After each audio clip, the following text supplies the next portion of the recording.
1942, 80 years ago, I took $114.75, every penny I'd saved, and I bought 3 shares of City Service Preferred. And City Service was a pretty well-known name now and then. Hoy hablaremos de una gran historia que Warren Buffett, el hombre con un patrimonio neto de más de 100 mil millones de dólares, tiene para contarnos. Esta es. When I was 11, I picked stocks. I had the whole wrong idea. I was interested in watching stocks, and I thought stocks were things that went up and down, and I charted them. I read books on technical analysis. I read Edwards and McGee. I think that was the classic then. Hundreds and hundreds of pages. And I read that whole thing over and over again. And I read Garfield, Drew, I read everything. And I thought the first 8 years, I thought the important thing was to predict what a stock would do and predict the stock market. And then I read Ben Graham, when I was 19 or 20. And I realized that I was doing it exactly the wrong way. But it didn't hurt that I had that background and everything.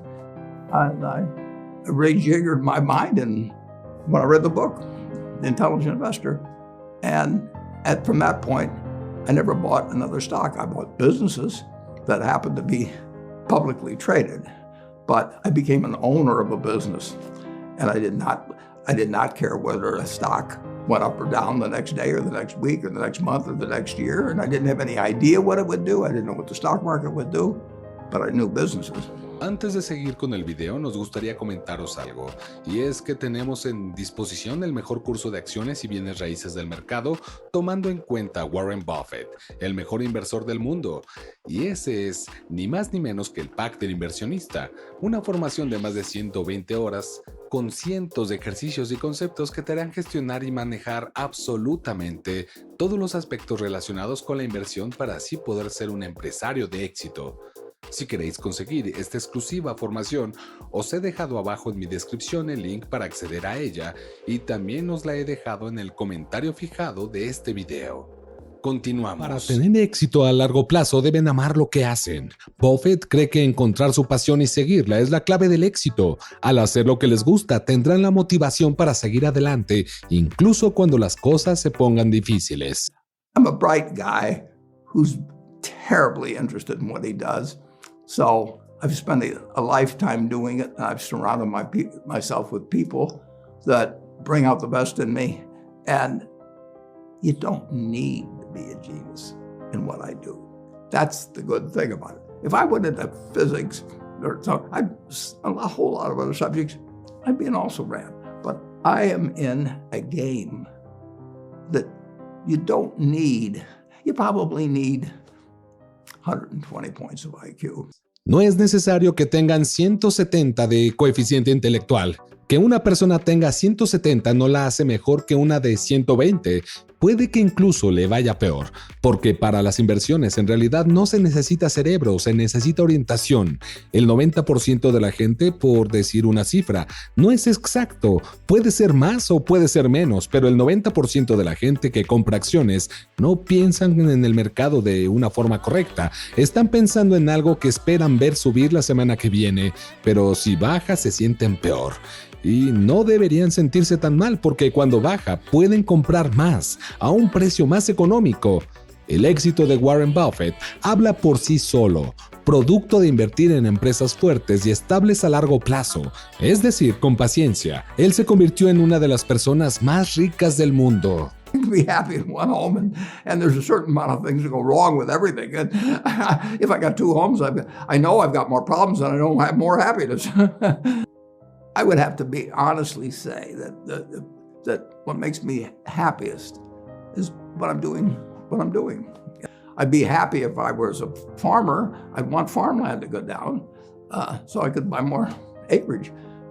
If I was, it just makes sense. And I'll tell you the second thing I really like. I like being trusted by people.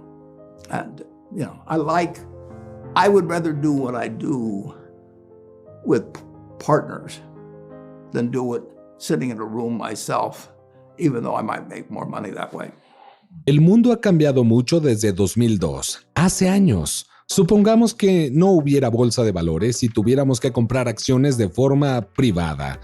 Como si compráramos una granja de manera directa, como si compráramos una casa o un apartamento. ¿Qué podemos hacer con el dinero que ahorramos para guardarlo? Seguro nos sentiríamos bien de recuperarlo más tarde de cualquier manera, aunque no necesariamente en un momento determinado. Pero si tengo una granja, me va a llevar un tiempo. La gente estaría mucho mejor si no tuvieran una bolsa de valores en términos de comprar negocios.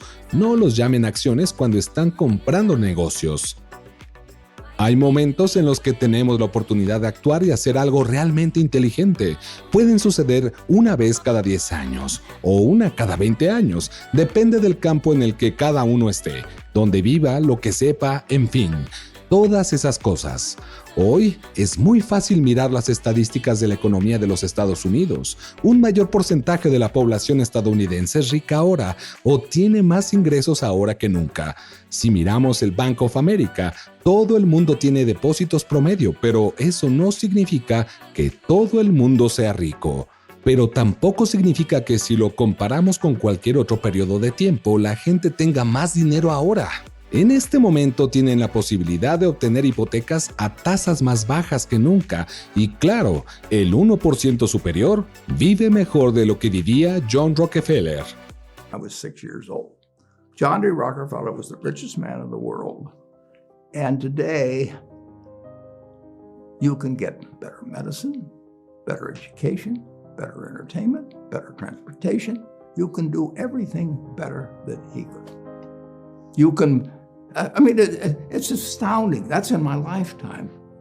That if you wanted to watch a football game, he still had to go there.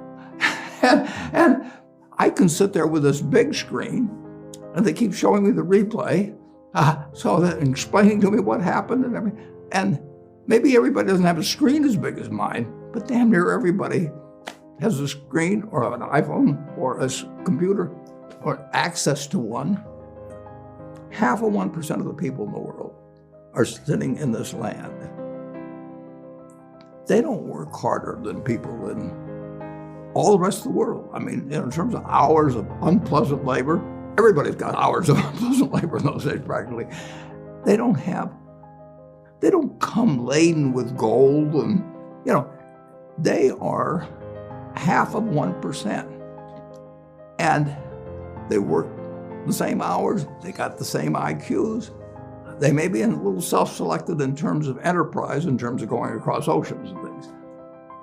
And fast forward a couple of lifetimes, and they've got 20% plus of all the bounty in the world. Cuando Thomas Edison hizo todo lo que hizo, consiguió algo de dinero, pero en nuestra época es mejor, porque estamos usando lo que él creó. Supuestamente nos pertenece, pero no es tan así. Se darán cuenta si toman lo que era una hora de trabajo hace 100 años y lo que una hora de trabajo es actualmente para ustedes y su familia. Es increíble. Gracias por llegar hasta el final. No olviden regalarnos su me gusta, suscribirse y activar la campanita para que no se pierdan ninguno de nuestros videos. Hasta la próxima.